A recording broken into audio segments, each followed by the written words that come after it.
talk about metal carbene complexes. So metal carbene complexes have unique characters.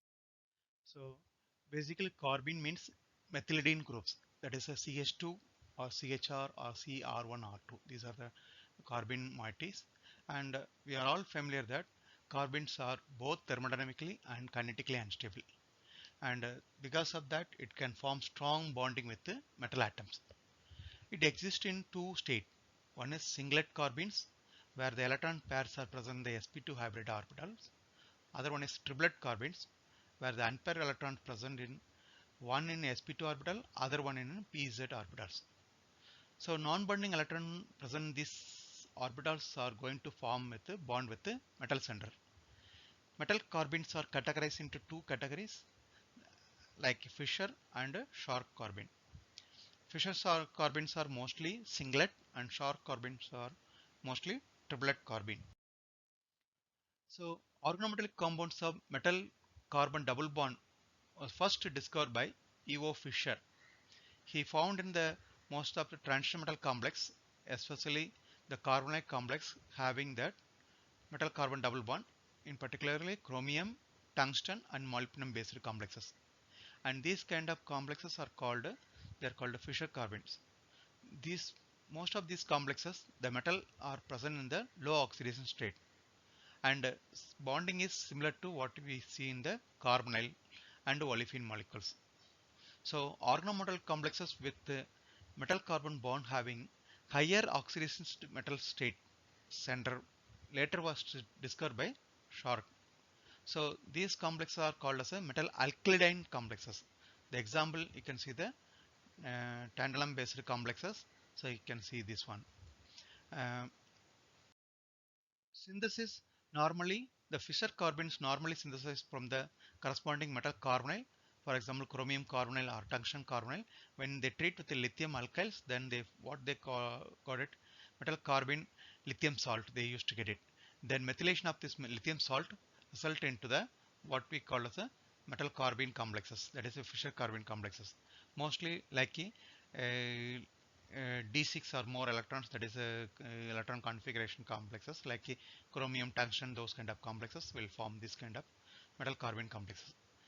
Whereas synthesis of Schork carbene, where in which unlike electron rich noble metals, early transition metal complex, mostly the Schork carbene will be get from the early transition metal alkyl complexes, undergoes alpha hydrogen abstract to reduce the steric crowd and form alkylidine metal complexes.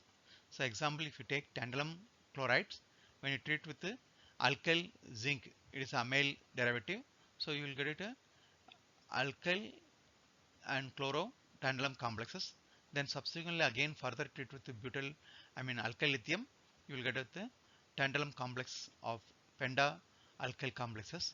So because of the penta alkyl complex have the stericness which undergoes the dealkylation and forming the what we call as a metal alkylidine complexes, metal alkylidine complex, which we can see here. So same way we can also prepare from the metal alkylidine from the metal complex having the alkyl moiety in which the bulkiness stericness is there. So whenever there is stericness is there, the alpha hydrogen facilitate reduction abstraction facilitate the formation of what we call as a metal alkylidine complexes, that is a Schork carbene.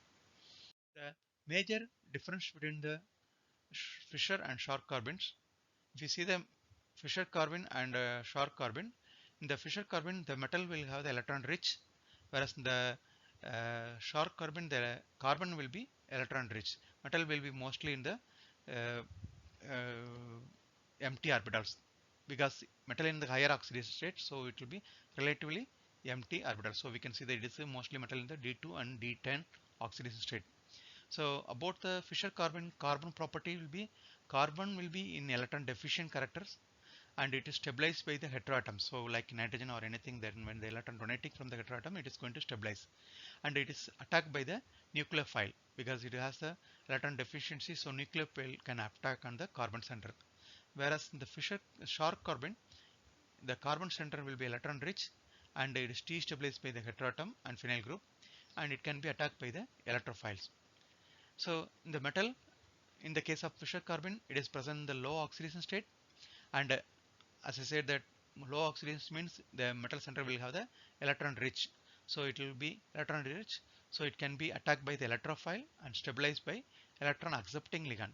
When there is a ligand attached with the metal center having the electron accepting ability, so it can this excess electron can be delocalized into the other ligand also. So it will be stabilized overall. Whereas in the case of sour carbons, the mostly metal present in the higher oxidation state. So that is electron deficient. So it will have the D2 or D0 configuration. And often this sour carbon having the 14 electron or 16 electron complexes can form. And it has a attacked by nucleophile and stabilized by electron donating group because of the it has relatively low electron density. This is the reason.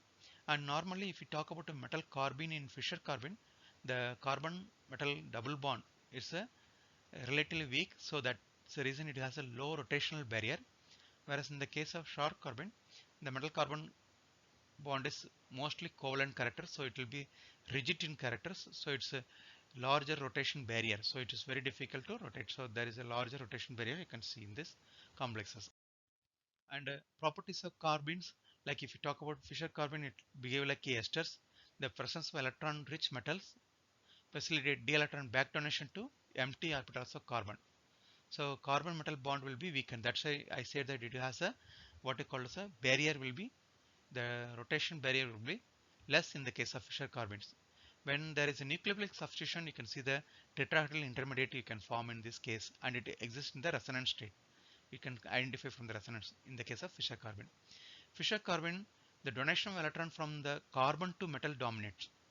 Carbon to metal donation will dominate. So which leads to the carbon will have the slightly positive charge. So carbon will have the slightly positive charge in the Fischer carbon. Whereas sharp carbon have two covalent bonds. As I said that metal carbon bonds are more of covalent characters. So it will be stronger, it will be rigid. Both of them polarizing towards the carbon. So the bond will be more polarizing towards the carbon center, gives the slightly negative charge in the carbon center.